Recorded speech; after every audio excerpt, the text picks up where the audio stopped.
एकांत में पूजा करने का मेरा भावार्थ यही है कि एकांत में पूजा होनी चाहिए। एक अच्छा सुंदर स्थान हो और बढ़िया मन लगा करके बैठ जाइए। ओम। अच्छा, चौखट में कहीं बैठेंगे। अब देखो घर में पूजा होती घर में पूजा। हाँ हाँ, वहीं सब बच्चे खेल रहे हैं, अब मस्त लगाए। ओम। अब बच्चा आ गया पूरा। अच्छा, घर में पूजा होगी ही नहीं, आपसे होती है? मन लगता है? अच्छा, मान लो बैठ भी गए, मन लगता है? नहीं लगता। मोर खुदे मन नहीं लगे पूजा भी। घर में रखो बाहर में बढ़िया पूजा होता। अच्छा, घर में, अच्छा देखिए घर में कैसे हो, मन लगा कोनो दिन बैठो में। ओम। तो तिल पत्नी आ गई, ए जी नून सिरा गए, भांग हो गए, अब नून की व्यवस्था करो। अब फिर मन लगा के बैठे। ओम नमो भगवते वासुदेवाय। उधर से माता जी आ गई, मेरा चश्मा टूट गया बेटा, चश्मा की व्यवस्था करो। फिर मन लगा के बैठे, पिताजी आ गए, बीपी गोली सिर आगे बाबू, उनके लिए बीपी गोली की व्यवस्था करो। मन लगेगा? एकांत में होना। भोजन भजन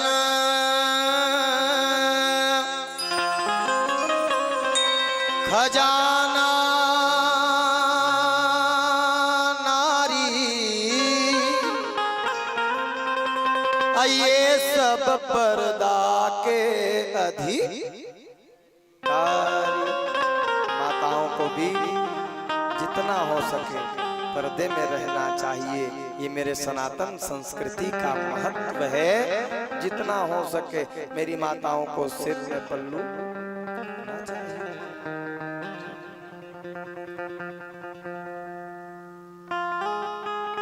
मैं अपन डोकरी दाइल देखे बाबूजी, वो जब मूल ढाके ना तो यहाँ से यहाँ था पीछे, और रेंगे किसे तय कर से झिर्री लगा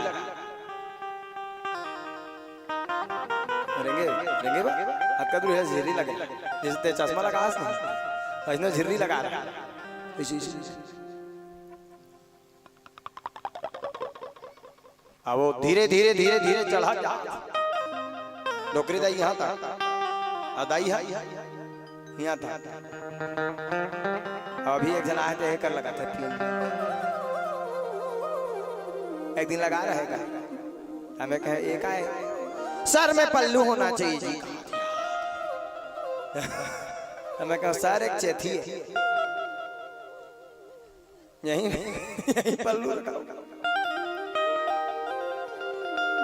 आ जा रहा है।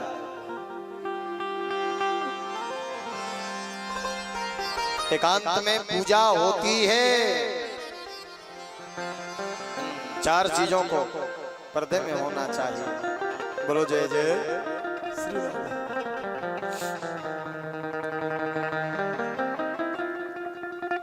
करदम जी तपस्या करने लगे और पत्नी रोज देख रही है।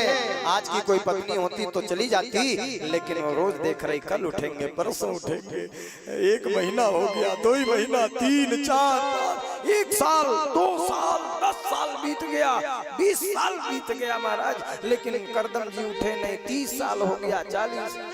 अच्छा, तपस्या करने वाले तपस्वी को समय का पता नहीं लगता है। 40 साल 50 80 90 100 साल बीत गया और वाह देवहूति प्रतिदिन झाड़ू लगाए, पोछा लगाए, फूल चंदन की व्यवस्था करे।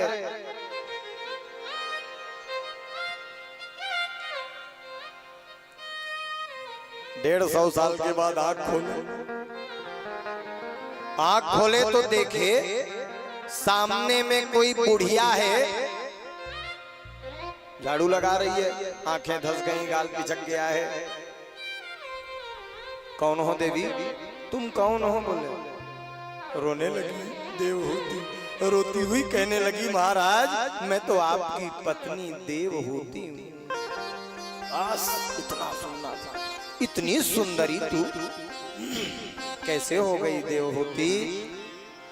कहने लगी, महाराज जिसका पति होता है उसकी गति होती है, जिसका पति है उसकी गति है, और जिसका पति नहीं उसकी दुर्गति है। पति है तो सदगति है। इसलिए महाराज आप तो 150 वर्षों में उठ रहे हैं। रोने लगी, रोती हुई देवहूति को चुप चुप कराए और कहने लगे, देवी क्या चाहिए तू ये बता। उस समय देवहूति कहने लगी, क्या मेरी सुंदरता आप वापस लौटा सकते हैं? क्या मेरी जवानी, क्या वो मेरा यौवन वापस ला सकते हैं? उस समय करदम जी ने कहा, चिंता मत कर देवी, योग में वो बल है, साधना में वो बल है। वहीं एक तालाब था, उस तालाब में गए और दोनों के दोनों सुंदर डुबकी लगाए, और डुबकी लगा करके जब वहां से बाहर निकले तो दोनों के दोनों 21 वर्ष की अवस्था में परिणत हो जाते हैं। योग का बल है। तो कहने लगे कि महाराज अब सुंदर तो बना दिया आपने, यौवन भी आपने लौटा दिया, क्या मेरे लिए एक मकान बना सकते हैं? जब से आई हूँ आश्रम में रहती हूँ। अच्छा, हर पत्नी चाहती है कि मेरा पति एक ठो मकान बनावे, चाहे छोटा सा हो या बड़ा हो, जैसा भी हो, एक मकान बनावे। तो ठीक है, कैसा मकान बनाऊं? तो बोले सोना चांदी हीरा मोती जवाहरात पन्ना पोखराज मूंगा लहसुनिया छड़ गिट्टी वाला नहीं, ईटा रेती सीमेंट वाला मकान नहीं। कैसा मकान बनाना? तो बोले उसमें सोने का खंबा लगा हो, सोने का छड़ हो, सोने का गिट्टी रेती सब सोने का हो। बोले ठीक है, ऐसा मकान तैयार किया। तो देखते योग के बल से, साधना के बल से सुंदर कामक एक विमान तैयार किया। उस मकान के अंदर में बाजार, उस मकान के अंदर में हाट है, उस मकान के अंदर में स्विमिंग पूल है, उस मकान के अंदर में बगीचा है। ऐसा मकान बनाए। अच्छा देखिए, आप मकान बनाए हो ना? तो क्या हो ज्ञानेश जी, ये जो मकान बनाए हो इसके भीतर में स्विमिंग पूल है, स्विमिंग पूल बना सकते हैं इसे। अच्छा, बाजार बना सकते हैं, गार्डन बनाओगे तो इधर बनाओगे, लाओ। लेकिन ऐसा मकान तैयार किया। अच्छा एक बात और, उसमें 2 ठो पंख लगाए, पंख, और दो तीन ठो सेंसर लगाए। कैसा सेंसर? मन को पढ़ने वाला सेंसर। मान लो वो घर में ते बैठे हैं, सब बैठे बैठे कहूँ मान हो गए, अब भाजिया खा लेती, तो मान ला पढ़ डरे, एक मान हो भाजिया खाए कैसे की नहीं भाई, एक प्लेट भाजिया और टमाटर की चटनी। मैं जाना था तुम्हारे मन के मुंह में पानी आ गई। अच्छा बढ़िया, जैसा मन होता था उस मकान के भीतर में वही वस्तु प्राप्त हो जाती है। बोलो जय जय श्री राम। मान लो कहीं उस मकान के भीतर में बैठे। अच्छा ये जो मकान है बाबूजी, ये उड़ता है क्या? वो मकान है उड़ाए। अच्छा कैसे उड़ा है? मान लो घर में बैठे हंसते ठला बैठे, ठला बैठे बैठे कहूँ मान होंगे, आप 12 दिन हो गए रायपुर नहीं गए हाँ ऐसे, तो कहीं नहीं करे लगता वो अपने आप